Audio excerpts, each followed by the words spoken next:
What is going on, guys? Welcome to another episode of Second Guessing with Stressin. I'm your host, Garrett Williams, aka Texans commenter.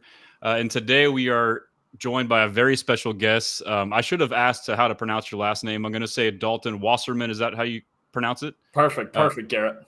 awesome. Well, Dalton, welcome. How you doing today, man? Fantastic. It's another day closer to the draft, and that's really kind of all the detail and the grind that we're getting through right now. We're less than a month away. We're having a lot of fun with it. Man, I really appreciate you coming on. I know you guys are very busy. I have a lot of respect for the work that you guys do.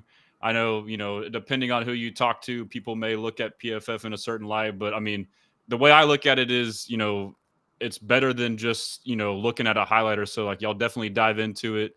But yeah, so appreciate you coming on. And, first off, I'll lead off. Like, can you just kind of give us a background about yourself, however detailed you want to do it or not, but the main thing is just the football space, kind of how you've gotten to where you are now. Yeah, so I played and coached high school football. Went to school at FAU. Didn't play there. Tried to walk on, but his 6 foot, 185-pound quarterbacks don't always go so well because there's plenty of those floating around. But yeah, got through FAU. Went back to St. Pete down in Florida. And was coaching high school football for a few years, and then I moved to Chicago right when COVID started, and that's kind of I was kind of out of luck searching for coaching jobs with schools closed and things like that. So I got into PFF and eventually got into the grading and the data side of it on that side. And then starting last year, switched over to the content side, doing a lot of writing, doing a lot of videos. So now it's, all things PFF NFL show on YouTube, PFF College Football Show on YouTube, which is really where I got my start on that side. And yeah, just breaking all things college and NFL down. I mean, it doesn't matter to me what level football is football. So, there's certain foundational aspects of it that you're always studying. And as far as PFF goes, man, you mentioned it. The mantra around here is every player, every play, every game, right? It's, when people think about the grades, they're like, oh, where do these magic numbers come from? It all comes from the film. It's a reflection of the film. And I believe there's nothing better at evaluating players, evaluating teams, and just going through the tape and grinding through it. Yeah, and that brings to a point like, that's kind of nice why we get to talk to you, and like people that may have not have heard you can kind of get to know you and be like, okay, this is one of the people that I can trust to evaluate the film for me. So I think there's an important piece in that. And then also, like, I see a lot of similarities between you or myself or anyone else who does what we do in football is we all have a passion for football, so it's cool that it's kind of led you to where you're at now. So kudos to you. And, we look forward to more good work from you. But just shifting right ahead into Texans, I'll just start off with, what are your initial thoughts with the offseason? I guess we'll start with, I guess the elephant in the room, maybe not for you, but for my fans, Bobby Slowik getting fired. I know he was a PFF guy and there's been that whole thing. I guess, one, do you know him or have a relationship with him? And two, what were your thoughts on the firing in the last season you had? I don't. I think he got out, and I think maybe right before I came on with PFF. I worked with his brother Ryan, who's now with the Dolphins staff. So I know Oh, wow. Ryan a little bit. Yeah, he's I think an assistant defensive backs coach or something like that with the Miami Dolphins. But I think Bobby left maybe right before I got here. But no, I think what you have is just, a shift. Maybe it's possibly a shift in philosophy with DeMeco Ryans, obviously, protecting CJ Stroud and running the football. Everything that's going on with the offensive line currently is obviously what plagued the team during the season, right? And there's so often that fans and even front offices want answers for, okay, I know we don't have an elite offensive line, but we have to find ways to work around that. We have to find ways, to get rid of the football quickly, to, come up with concepts, to protect our offensive line, right? Screens and things out on the perimeter and things like that. And obviously injuries at receiver too. And you talk about Diggs and Dale both suffering season-ending injuries. There was just a lot of obstacles in front of them. And it felt like throughout the whole process, a lot of frustration. So sometimes, look, it doesn't come down to a guy as a good or bad coach necessarily. It's just about the philosophy of where he's at and the cohesion with the coaching staff. It's always so big to keep that in mind. Yeah, and honestly, I was surprised that he was fired. Like there could have been a case made to keep him. Like as bad as things were the second year, they were great the first year. And, 2 years in with this regime, we've won 2 playoff games. So there was definitely a case to keep him. But I think a lot of the points you made are the reason why. And so with that being said, what are your thoughts on the new hire with Nick Caley?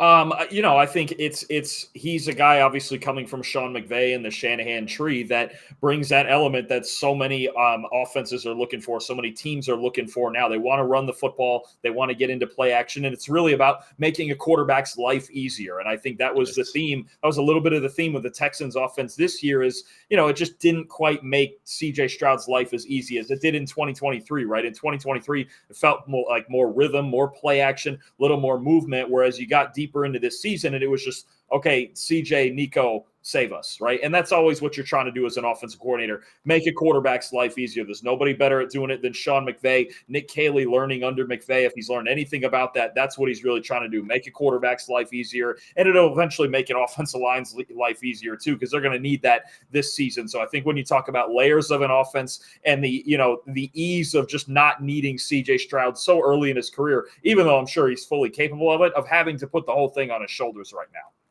And that's hard for any quarterback. I mean, you look what the Bills did with Josh Allen. He was being asked to be Superman and only took them so far. And then they make the switch to Joe Brady and do what you're saying that Nick Caley's going to do, which I'm glad you're pointing out. Like, we want to run the ball. And that's what DeMeco Ryans, as a defensive-minded head coach, probably wants to do too, is to run the ball. And then now you make it easier for CJ Stroud and open things up. So that has me excited. But continuing with the Texans offense before we get into draft stuff here, there was a big shocking move, another one in my opinion, the trade of Laramie Tunsil. What is your take on that? I'm curious because as a Texans fan, a lot of us are okay with it, but I know a lot of outsiders kind of saw it a certain way. Yeah, so I'm kind of curious on both sides of it because it sounds like internally there were, I don't know if it was a locker room issue, a chemistry issue, just kind of a lack of cohesion among the players themselves, just like the coaching staff we talked before. But when you look at just the performance of it, Tunsil's still arguably a top 10 tackle in this league, one of the best pass protectors in the league, and it concerns me, at least in the short term, when you're talking about even with Tunsil as a team, they were 21st for us in pass blocking grade, and you could see it, working its way downward as we got later into the season. Really, the biggest reason they couldn't beat Kansas City in the playoffs was that they couldn't pass protect, right? There was even other games where you just go, man, especially the interior of this offensive line, it's just not getting it done. Now you take by far the best player out of it, send him out for obviously a good amount of draft capital, but that's where you have to build, right? You're going to have to build this thing on the offensive line. Teams with bad offensive lines just don't win championships. It's not a thing. I think it's I was looking at this the other day. 7 of the last 8 Super Bowl champions were in the top 7 of pass blocking grade for us. So if you don't have something close to elite level pass protection, it's really, really hard to win a championship. Yeah, and so my logic was like initially I was like the general logic everyone had is your O-line was terrible. Why would you trade your best, player? But I think the cap is a big part of it. It was no mistake that you saw Derek Stingley get his extension shortly after. You got the looming, CJ Stroud extension and Will Anderson Jr. extension coming, and that was the low hanging fruit in my opinion. Was Laramie Tunsil was our biggest cap hit the next 2 years. But to me, it all goes hand in hand. I mean, a player is worth a certain amount relative to his play, and the culture and the play could all be factored into that. But definitely, O-line is very important. But my thought process too is I'll take a slight regression at left tackle if that means now we have more money and capital to increase the interior. So if I had to choose, if you wanted a weaker part of your line to be the exterior or interior, I'll take the exterior all day after what we saw last year. The interior of the O-line of the Texans was terrible last year.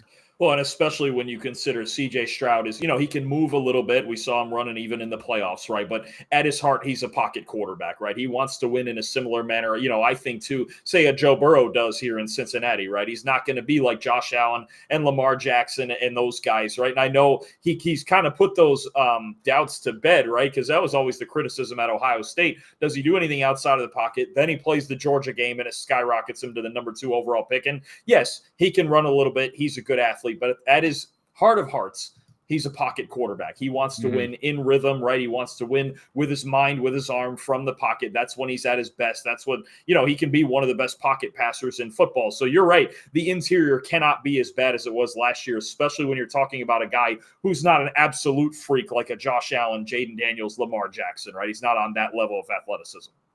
And so like I'm typically an optimistic fan, and I'm sure it might be annoying to some, but I'm optimistic that even if we had the same O-line as last year, just simply a new scheme with Nick Caley alone would change it. I'm big on, like, I felt like Bobby also got a bad hand too, because he came in with this limited scheme and him being fresh in the league and that really being the only thing he knew in the wide zone. And then now you get a personnel, specifically O-line, that's all gap scheme type personnel. And now you're trying to fit this square peg into a round hole, but it's kind of hard to blame him. So I like solely based off of the hope that we run more gap scheme. You see McVay in Los Angeles, it's a descendant of the Shanahan tree, but he's shown that he's been able to adapt to his personnel and run more gap scheme when his personnel asked for it. And then obviously when Kaylee was with the Patriots, they were pretty heavy gap scheme. So, and I also, my understanding too is if you run more gap scheme run plays, the pass blocking, because you try to mirror that in play action, will also change. So we ran wide zone running, which translated to slide protection, which seemed bad for us. Half of our mistakes were guys, not knowing who to pass off and what. So now if we have gap scheme running and we have man-on-man pass blocking, do you think just these things like that, and as well as maybe more control for CJ Stroud alone, can fix some of the issues? Absolutely. I think, and you even talk about getting under center more, right? Again, and you mentioned it with McVay and the shift that he's made the last 2 years to a lot more duo, a lot more straight downhill running. And even that the quarterback does come into play with that, right? Stafford, you don't want him running a ton of naked bootlegs, right? He's 35, 36 years old. He's not as mobile as he used to be. And Stroud, being that he excels from the pocket, we've seen some of the best throws of his career. I go back to, what was it, week 18 in 2023, the very first throw of the game, right? I think it was it 12 personnel or however many tight ends on the field, and under center play action, deep post, and Nico Collins, 75-yard touchdown, right? So that's what I think about is, okay, much like the Lions do with Jared Goff too, right? Where it's straight drop play action. We're seeing teams go more to this. Kevin O'Connell with Sam Darnold did it a lot too. I think it can help. Get CJ Stroud, have him turn his back to the defense. I think he's got the ability to turn back around and process everything that's going on. And you mentioned it, a more straightforward protection scheme, even honestly, just getting those guys some help too. I think we're seeing more and more teams, especially from that tree. I think about McVay. I think about Kevin O'Connell, who leave extra protection in there. They'll go to 7-man protections if they feel like, especially their interior isn't good enough and they need more help. Again, I go back to Sam Darnold again. It's something that was a theme in Minnesota: max protection, extra protection, to help an offensive line that's not that great, especially on the interior. So I think Houston, you can always put in a lot of things schematically to at least get yourself to an average level up front. I think changing to a gap scheme, changing to under center play action could help a lot. That's a good point about under center, and it kind of goes back to like what we were saying. Like, we want to run the ball to make his life easier. So, it's good to hear it from an outsider too. And obviously, I know I'm probably biased on that, but I like the way this convo is going. We're kind of addressing, the current status, which will naturally lead into what you may think be best for the Texans come the draft. So, as far as the remaining pieces on offense, I think it's funny how last year we had this three-headed monster in Nico Collins and Tank Dell and Stephon Diggs, and we're all wondering, are we going to have 3 1,000-yard receivers and a 5,000-yard passing season from Stroud? And obviously we know how that went, mostly because of the O-line. But you fast forward to this year, and now it's like, okay, like things are pretty bare.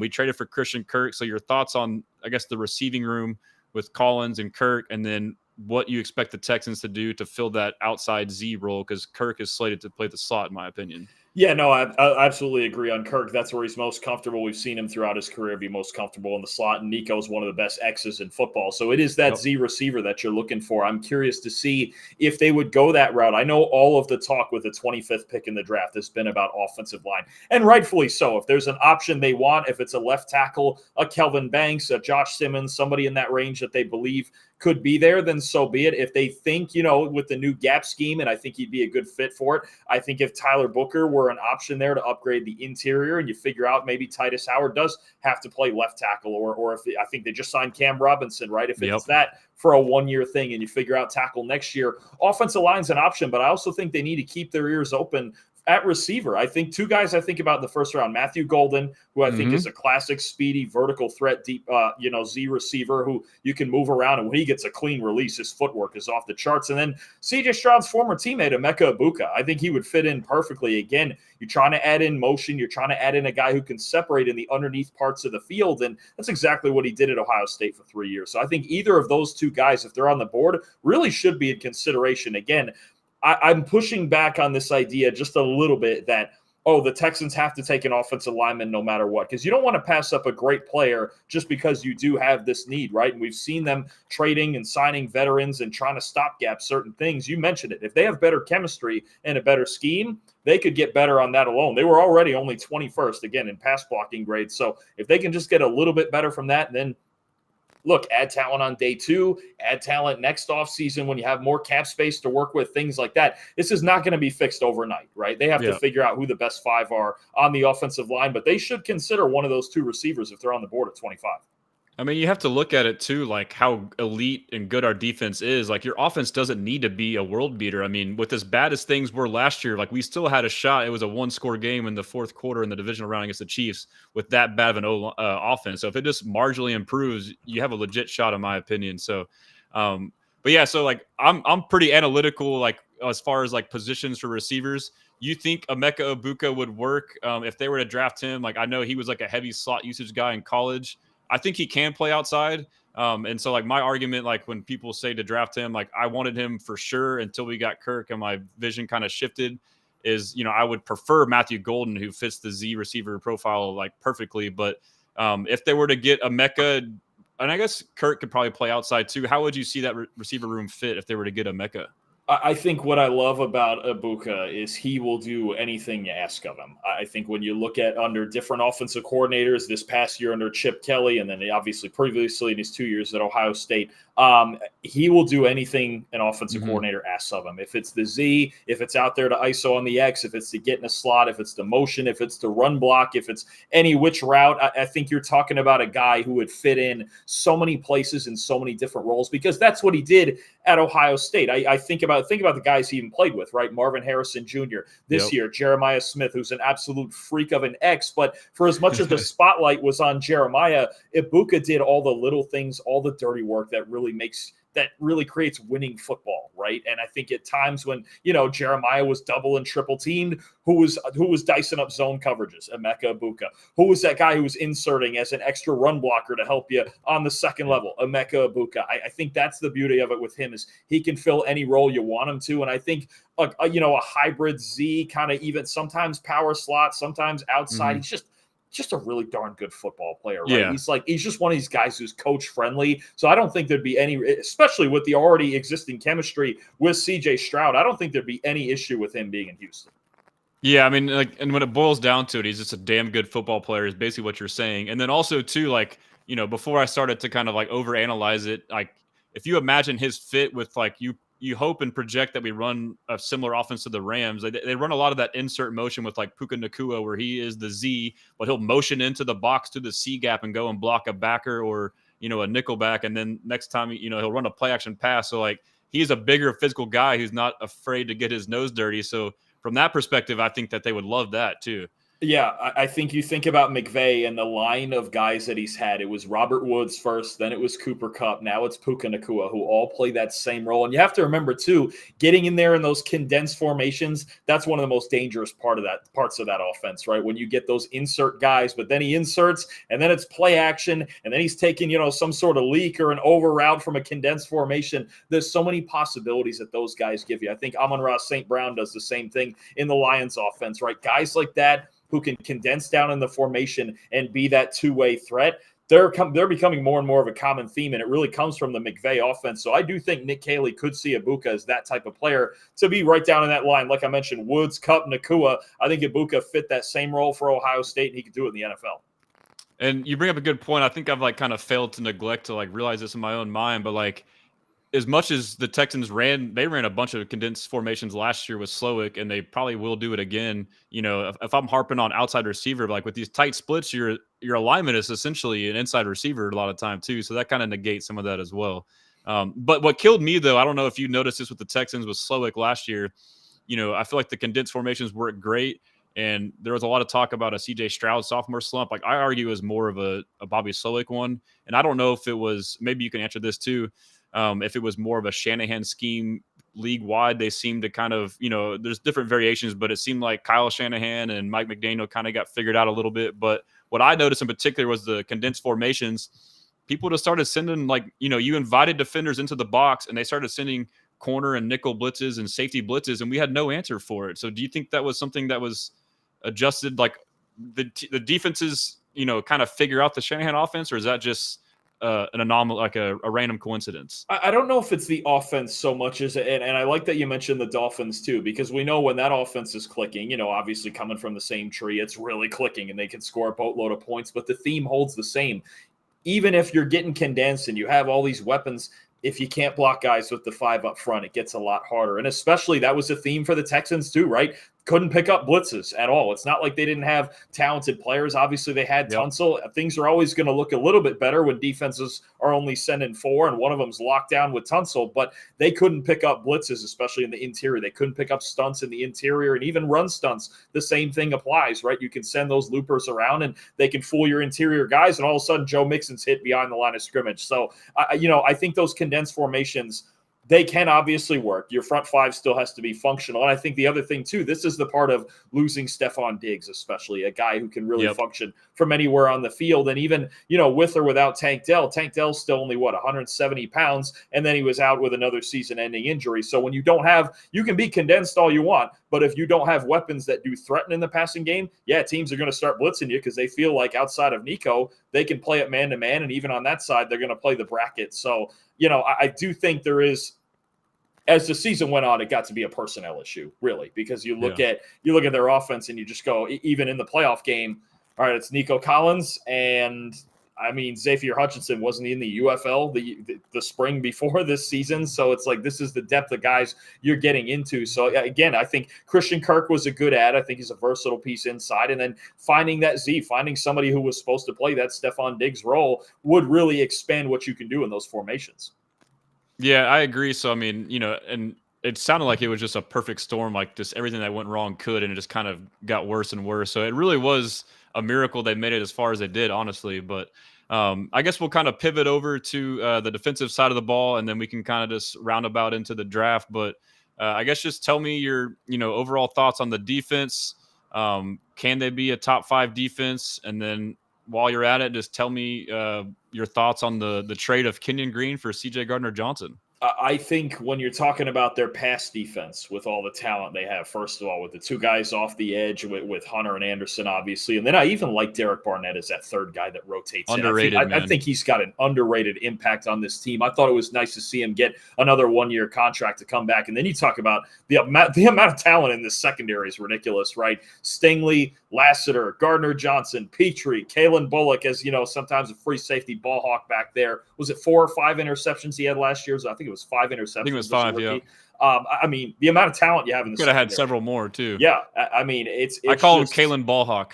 Yeah, precisely. And that's what he was at USC. Obviously, questions in run defense and things like that. But as a single high center fielder, that's a guy you want. And you get Gardner-Johnson as somebody who floats around the box, hunting the football that way. They're a really good complement. Petrie the same way. You'll probably see him in the slot a lot this year. But their pass defense to me has the potential to be elite, absolutely elite with the pass rush and the secondary. They're one of the handful of teams in the league I do not want to be in an obvious passing situation against because it's a serious problem. Now, you look the other way and you go, okay, they need to improve the interior in run defense. Now, defensive tackle, I know they brought back Foley Fadukasi. He's had, some success in the past. Linebacker, I thought really when Azeez Al-Shire got suspended, FAU legend,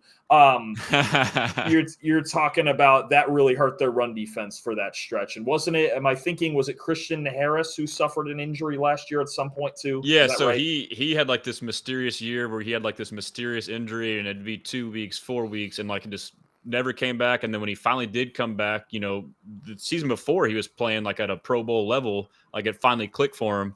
And then when he played, like, he just never played at that level. And like my assumption is he just got outplayed. Henry To'oTo'o as the other linebacker in the 4-2-5 basically took his snaps, and late in the year he was basically just playing special teams. So I mean, it's been a mystery. Yeah, I think a lack of power at defensive tackle and the lack of continuity at linebacker really made. I think the one I keep referencing on our shows when I talk about this with the run defenses, and I hate to bring it up here, but Christmas Day, right, when we were playing Baltimore, oh, that's terrible, and it was just. It felt like there was no chance to get a stop, right? And I know the Ravens are tough, and it's Derrick Henry, and it's hard for any team any week to do that. But it really felt like, wow, we just can't. Like, if we played them again in the playoffs, Houston's just not going to beat them because of this. So I think, getting better at D tackle, getting that continuity at linebacker. Maybe it's the same guys. Obviously, Alshire is a good run defender. You get Christian Harris healthy. You work in some of those packages in that true 4-3 defense. I think the luxury is going to be if they can do that, they're going to be able to let that secondary just work, right? So I think pass defense has potential to be elite. Run defense needs some work, but it's not that far off because you got players both on the back end and obviously the defensive ends. You're not going to get around those two guys. I think it's right between the tackles where they need to improve. Well, it's interesting too because D'Amico, like when you listen to him talk, he is like, I guess every defensive coordinator is, focused on stopping the run, but he has taken an interesting approach with the interior defensive line, which he did last year. We all as fans said we needed to get, an interior defensive lineman. We all wanted Christian Wilkins, and then we just signed, Foley Fatukasi, Mario Edwards, Tim Settle Jr., all these guys that are just like random vets, and then they all seem to, outplay their name quite a bit. I guess obviously D'Amico knows what he's doing. He's getting guys that fit his scheme. And then the Ravens game, in my opinion, that was the worst I've ever seen of D'Amico Ryan's defense. And like my take on that was like they play like an attack style. So like they run the 4-2-5, and he teaches his D lineman, you just go straight up field, cause chaos, and allow the linebackers to clean it up. But I guess you can be overly aggressive. And my observation was the Ravens caught on to that. And so they would let them be overly aggressive and then run traps and whams and kind of blindside guys. And it was just cleaning up holes left and right. So, but yeah, I mean, I guess I think that we do need to improve the run game and the interior D line. And so this year we have no nose tackle. We have not signed Foley Fatukasi yet. We added Sheldon Rankins and we re-signed some other guys. We still have Autry, re-signed Mario Edwards, but we don't have a nose tackle right now. So what do you think about Kenneth Grant at number 25? I think it would change the complexion of the defense. I think you mentioned it. Yes, in that 4-2-5, they want to be penetrators up front. But when you're facing a team like the Ravens, who loves their 12 personnel, you start losing the numbers game, and you need bigger guys with size like that, like a Kenneth Grant, or even I think about another guy too. I think about who's more of a 3 technique, but he's an excellent run defender, Walter Nolan from Ole Miss, right? Yep. I think one of those two guys, if they were on the board, you're talking about changing the complexion of this defense. But Kenneth Grant's exactly the type of guy I'm talking about, right? Maybe he's not the most dynamic pass rusher, but I'll tell you what, he's 340 pounds. He's quicker and more athletic than you think he is. And it just reminds me so much of the impact that former Texan DJ Reader has had on multiple defenses, right? Where you go, okay, the traditional stats might not tell you, okay, well, this guy only gets 4 or 5 sacks a year and he's a big guy. I get it. No, this is why our run defense grades exist, is because the impact that those guys can have between the tackles on the rest of your football team, right? You're freeing up, you're taking on double teams, you're freeing up linebackers, you're allowing the other penetrators on the defensive line to make plays, you're allowing the edge players to be freed up in one-on-one situations, right? You're not just getting your doors blown off you between the tackles. I think Kenneth Grant, if he were there at 25, that's another one. You got to heavily think about it. You really do, because I do think it would change the complexion of that front 6, front 7, because they don't have a player like this right now. Yeah, and so I guess this can kind of lead into like another question of like a topic, but like, I've been monitoring what we're going to do at that nose tackle as far as free agency goes. Like if we don't get a viable guy like re-sign Foley, who played great for us last year, or somebody else, like to me, that could be an indicator that something like that could be more likely. So, but I guess with that being said too, though, like this is a big point of debate for draft season, the best player available debate. Where are you at on that? Like, and I guess I'll let's hear what's your take on that?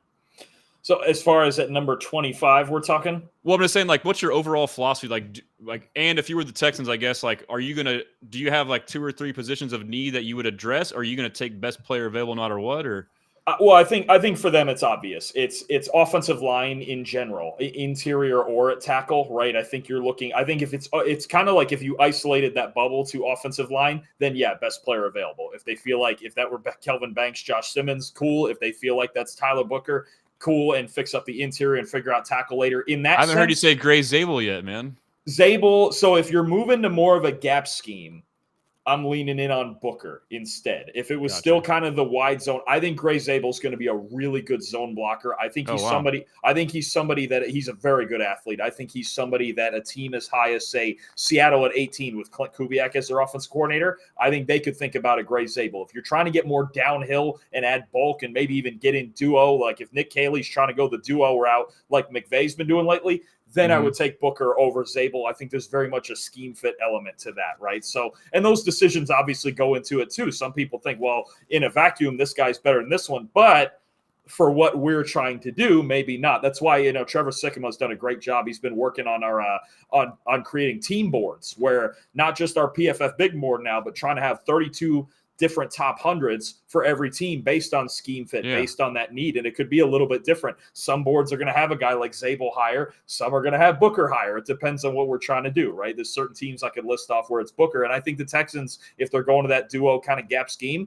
then you're looking at Booker. Now, again, what improves us the most? And we have to think about, too, the draft isn't just one round, right? It's all 7. So when we think about, okay, Kenneth Grant is a possibility, I will tell you there's a lot of really good run-stopping, even front, even nose tackles who can make things happen on day 2, right? The Texans are picking, I think, somewhere in the 50s, somewhere in the 70s, and somewhere in the 80s. I think about just a name off the top, like even Tyleik Williams, if he was there in the second round.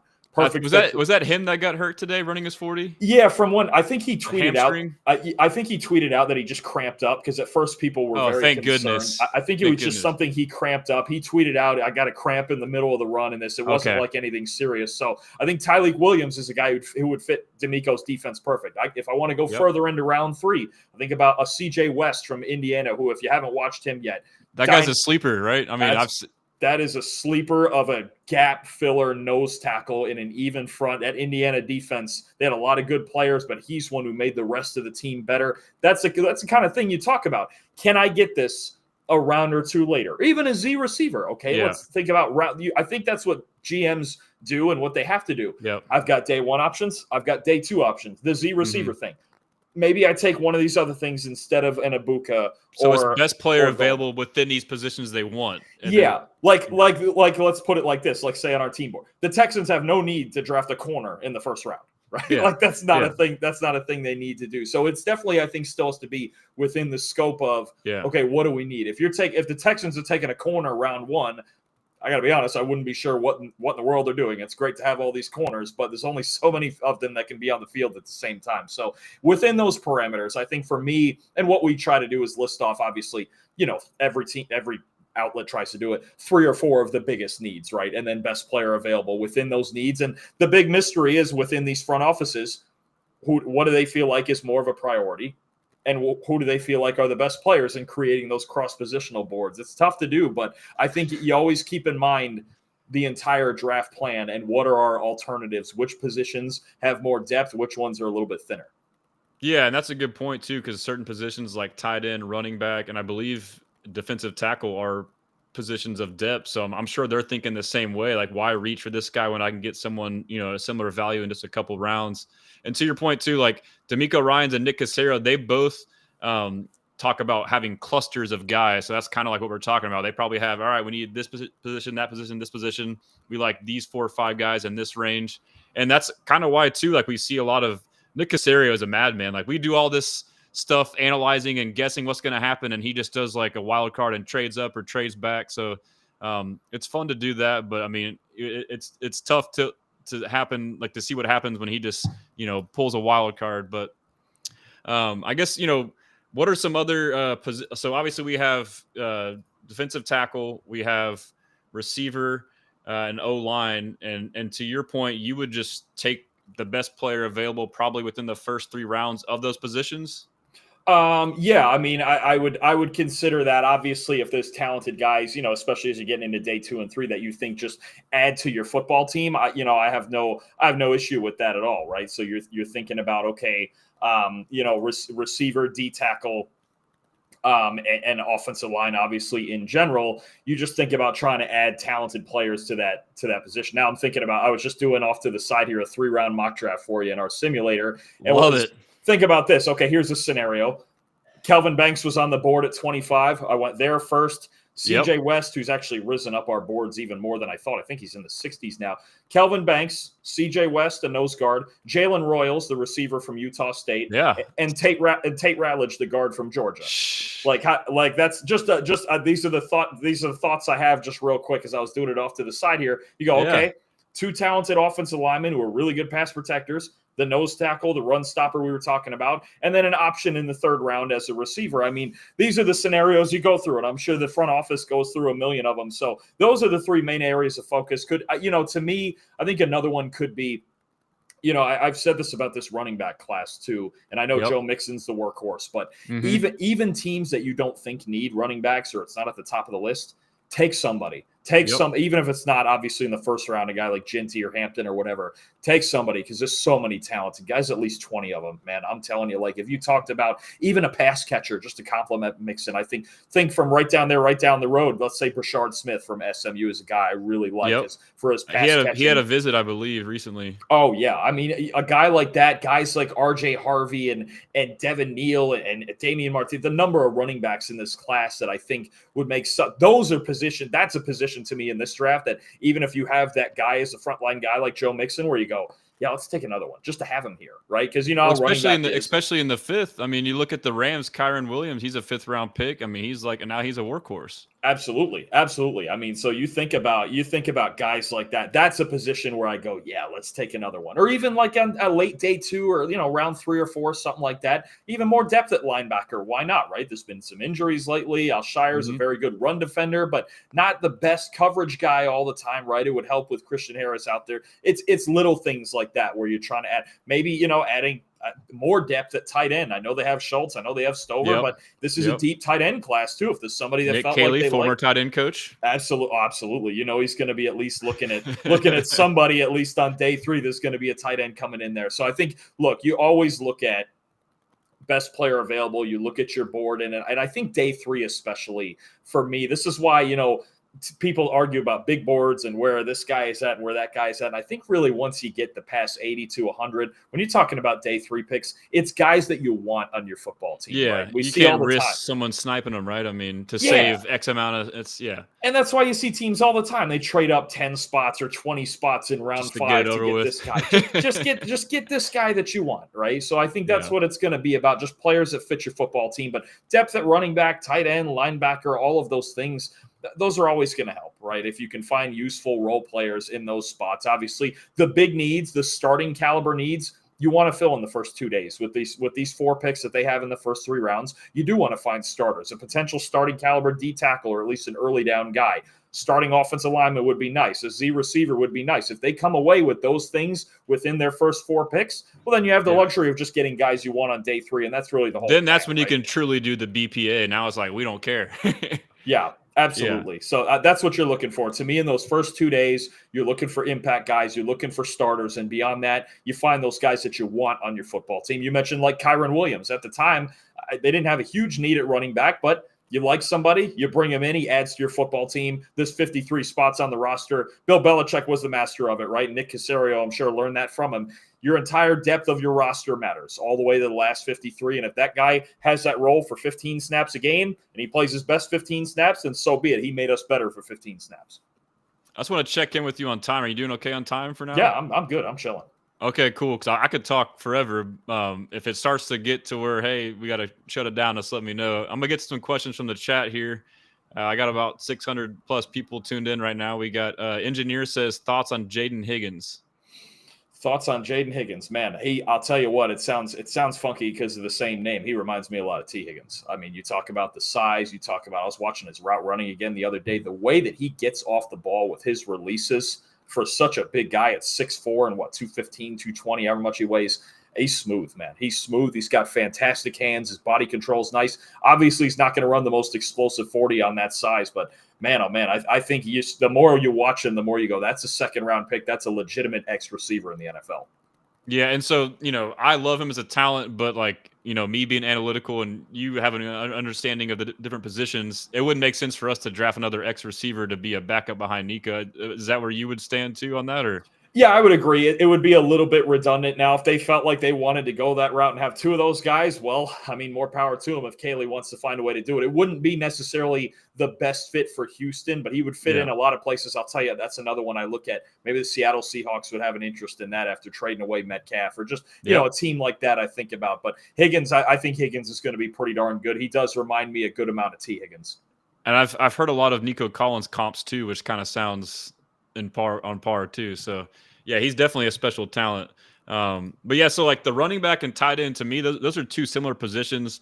And like before, D'Amico Ryans, like I've been saying, like he's been scorched earth. Like his first 2 years up until he fired Bobby Slowick, like as fans, from everything we've seen from his actions and his words, he's like this loyal, nice players coach and won't do the uncomfortable things. He won't fire his friend Bobby Slowick, or he won't trade Laramie Tunsil. So like now, like he's like sent a message like anyone can go at any point in time. So before I would have thought, oh, the running back room is too stacked. I mean, that's from a contract perspective. You got Mixon and then Damian Pierce as RB2, which you can hope that maybe a gap scheme can revitalize him. They re-signed Daria Gumbawale, who's a third down back. They still have British Brooks from last year, and they have, Jawar Jordan. They have like 5 or 6 guys, and they're kind of at that number for the 53-man roster. But now that I've seen like what they're doing is like, I wouldn't be surprised if they drafted a running back and then ended up trading somebody. And then tight end's kind of the same too. It's kind of a crowded room, but like we talked about Nick Caley being a tight ends coach, I could see him getting a tight end. So is there a chance that he could, like if a certain tight end were to fall late enough in the first, that he would get them or trade up for him? And then if not from that, what are some other tight end names to look out for? I would doubt that it would be in the first, just because obviously they have other bigger needs. I mean, if a name, the most likely name that would be sitting there in that range would be if Colston Loveland was still sitting there. That would be intriguing because he's really talented. I mean, you talk about the things he can flex out in any part of the formation and do. But no, I think you talk about, if you're talking about a complimentary guy that maybe, let's say in round 3 or 4 could help. I think, I know some people consider him a tight end, some don't. I think somebody like Enarande Gadsden from Syracuse, who's kind of a dynamic receiving tight end. Terrence Ferguson, who showed out really well at the combine. I love that dude. He was a reliable player at Oregon, obviously, and I'll tell you what, I was down at the Senior Bowl. He's a lot smoother one-on-one than I thought he was.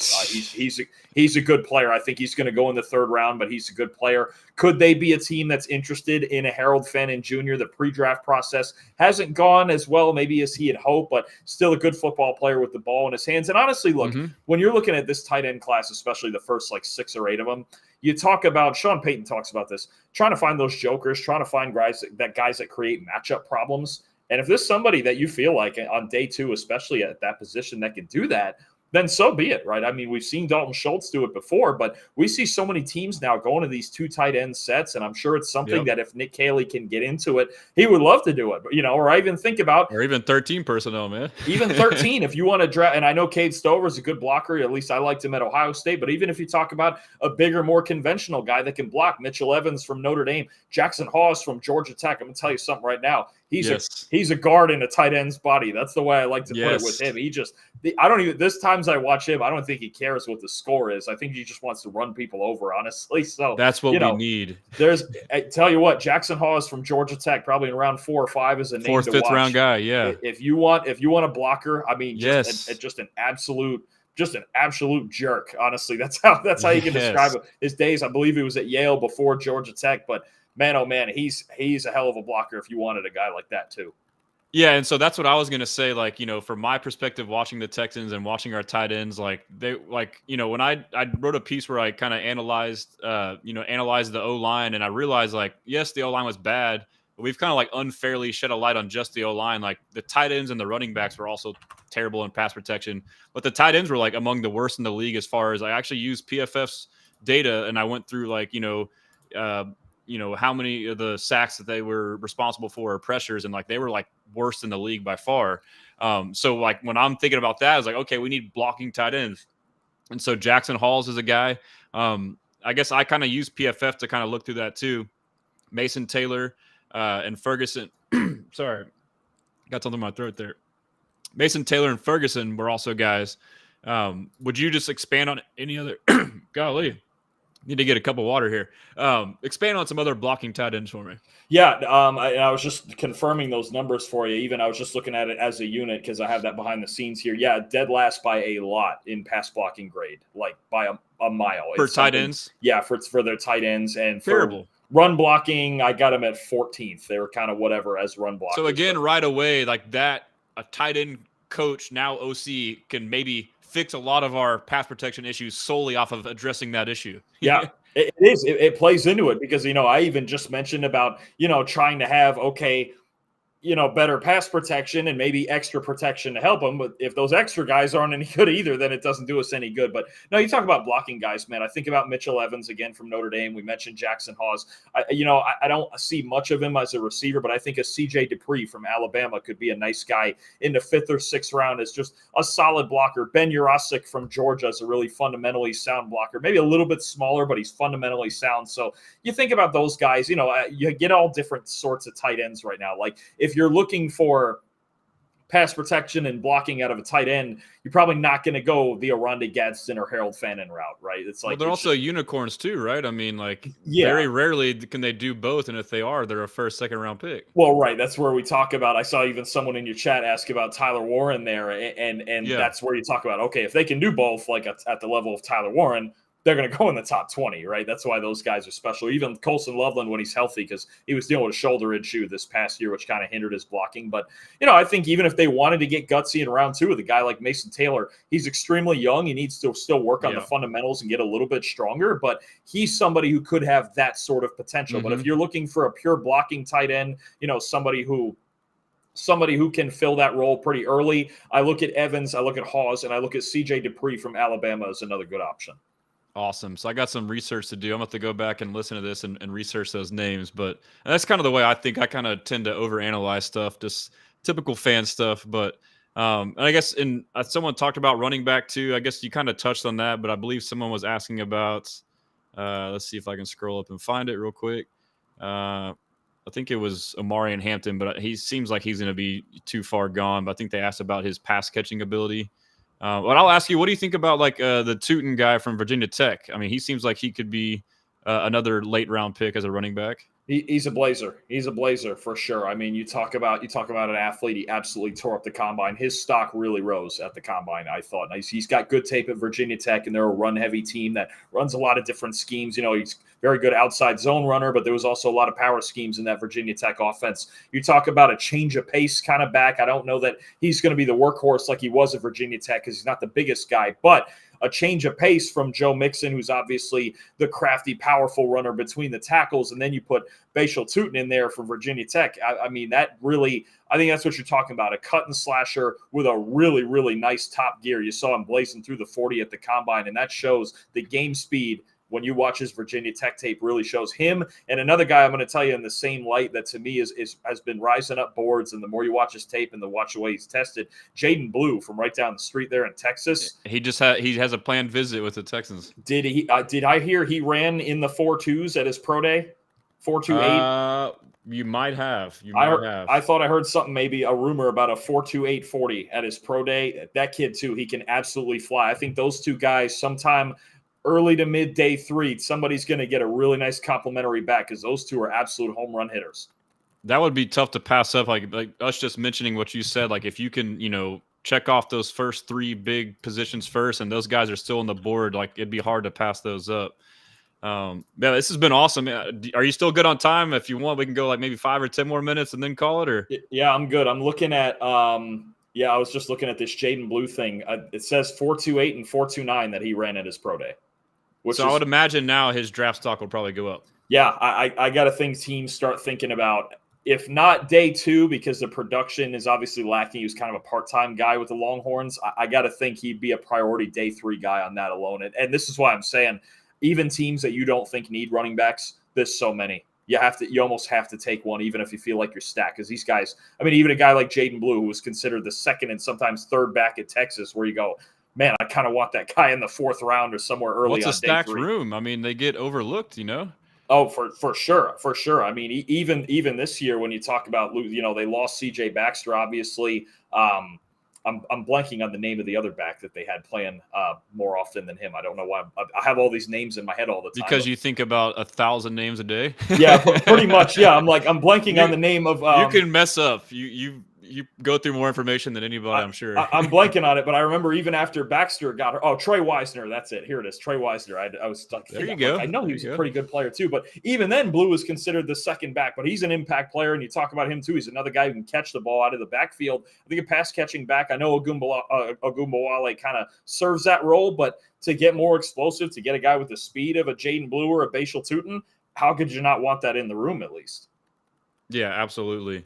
And yeah, so like the way we've been talking, I just kind of been doing it organically, and we've kind of just roundabout way covered everything. I'm just trying to think of positions that we could maybe get late. You mentioned linebacker. I was going to make a point too, like, I guess the overall draft philosophy, like that I think is a solid one with the Texans is, with D'Amico Ryan's ability to get more out of guys, and also, the needs being on offense, like it's almost easier to justify, okay, first 3-4 rounds, I guess we don't have a fourth round pick, but first X amount of picks, offense, and then defense later. I mean, you look at guys dating back to San Francisco, like Fred Warner and Dre Greenlaw, third, fifth round picks, turns them to like all pro level talent.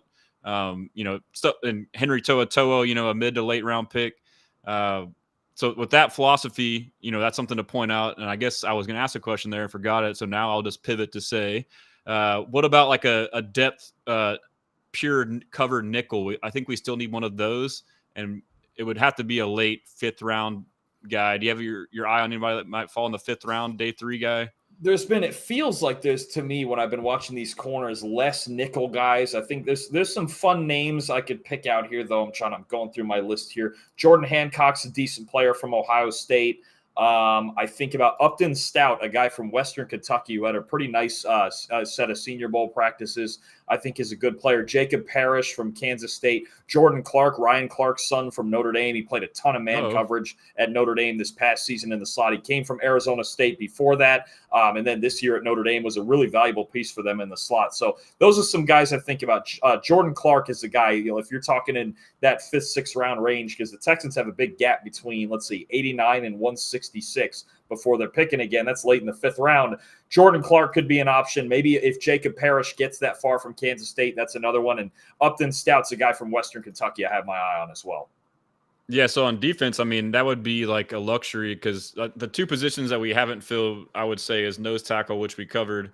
And then, in my opinion, Jalen Petrie, he gets called the nickel, but like, to me, he plays the star position, which he's basically a third linebacker. I mean, he's undersized, but he's fast and he's physical, and he can go and, knock out an O lineman. But in D'Amico Ryan's defense, like, he just got moved to that role this year. So I'm sorry I'm saying all this. I just wrote an article on it, like a freaking monologue. But like, I think he's grossly underrated, and it's because he was playing out of position at high safety. I mean, he got drafted in the 2nd round because he played that star role at Baylor, but then he got drafted by Lovie Smith and runs cover 2, and he starts playing too high. And then first year with D'Amico, he kind of stays in that role. And then this year is the year we saw him play at an elite level before he got hurt, is because he got moved down in the box as a third linebacker. But with that being said, like when it's true passing downs, you really don't want him to have to cover a guy man to man. So it would be nice to have that luxury to kind of have, a late round pick to alternate in there. A guy that reminds me of, I think about the Kansas City Chiefs and the way Steve Spagnuolo deploys those guys, and somebody that reminds me of is Shamari Connor and the way they use him in kind of that box-ish third linebacker, blowing up screens, physical player, a little bit of a bigger safety that can hit like that, and then he'll get him out, or maybe he'll hide him in a deep half, maybe on the back end in obvious passing situations, but usually he would get him out and move McDuffie inside and do all sorts of things. I think about a guy like Shamari Connor who plays a valuable early down role, and it's funny because you do have to have that mix when you're talking about, we talk about Nichols, the new base, and that 5th defensive back. Well, who is it? On running downs, I mean, the Texans really need that guy, right? Because it's very rare that they're not going to put a 5th defensive lineman on the field. That's not how D'Amico operates, right? Nope. They're not really going to put a third linebacker on the field because the NFL just doesn't lean that way. Slow. Doesn't lean that way for the most part. So Petrie on early downs, and you're right. If you can find somebody who can fill in that slot coverage role, then you're talking about, okay, for as much as we like the way that Petrie makes plays on the ball, we can leave Gardner Johnson in there with Bullock. They don't still have Jimmy Ward, right? I'm trying to think. No, so we do have Jimmy Ward. We signed him to a 1-year deal last year. And so that's why, like, I was kind of surprised by the trade for Gardner Johnson.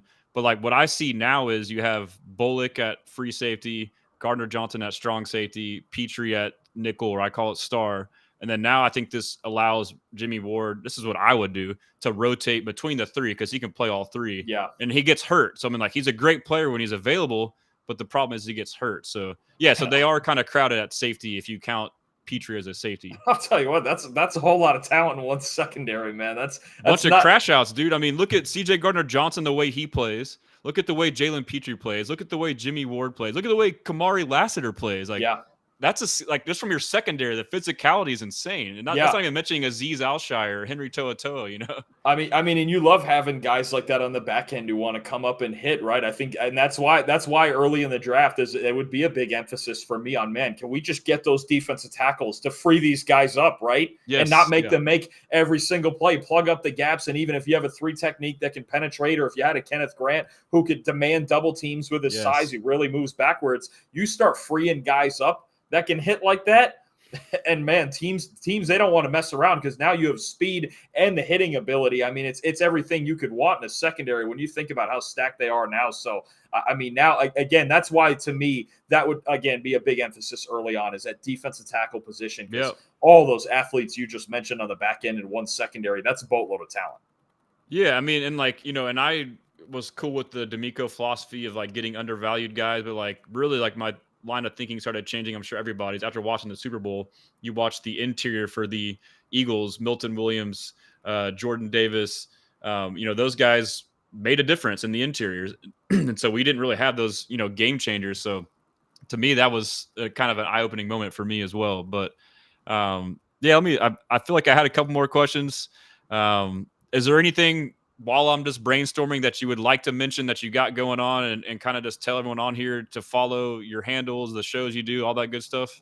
Yeah, at PFF _Dalton for me on Twitter, on YouTube. I'm on the PFF NFL show all the time with Trevor Sikkema, Max Chadwick, Max and myself all the time on the PFF College Football Show. I'm sure you in your area, you have plenty of Longhorn fans, plenty of Texas A&M fans, you know, even the other teams in the Big 12. I think about all the schools in Texas down to Houston and everything like that. We cover all of it as much as we possibly can. Obviously, the Longhorns with Arch Manning are going to be a big topic this year. So PFF NFL show and College Football Show on YouTube. And if you want access to any of these stats, I know you have it and you're looking at it all the time.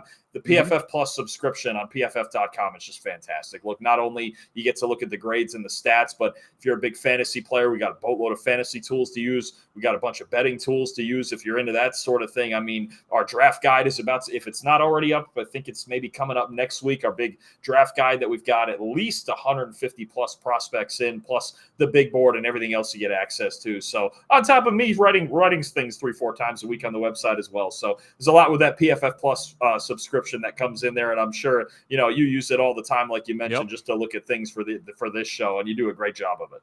I appreciate it, and I will vouch for that and say it is well worth the money if you're like me and you're obsessed with football and you want to figure stuff out. Like obviously with the advanced stat stuff, like I still like learn new ways to kind of look at stuff and navigate my way around. But even solely, like it's a useful tool for me aside from like grades and like stats, like simply from charting. Like when I'm looking at receivers, you know, is he a slot receiver, an outside receiver? Like you go, boom, you can look year to year. And, or even like when I was analyzing nose tackles, like, okay, we need to draft a nose tackle. I went by alignment and looked at how many times I lined up in the A gap or the B gap. And I was able to decipher, okay, this guy, and it's not going to be the end all be all, but like I would have never figured that information out. So I totally second the use of PFF.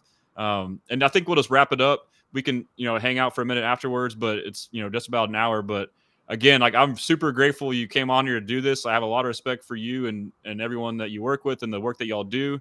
I'm sure my fans, your followers, I should say, enjoyed the insight. A lot of good stuff there. But other than that, do you got anything else before we close it out? No, I mean, you just mentioned the grades really and the stats and all that. And I used to do that. I did it for 4 years between the collection of even just those positional alignments and the grading. And it was a lot of fun behind the scenes. I'm telling you, we get hundreds of guys every single weekend during the season that compile all that stuff. And it's done by whatever noon or whatever the next day that it is. So, I mean, it's all of it is a testament to that team of a boatload of guys that we have doing that during the week and working so hard.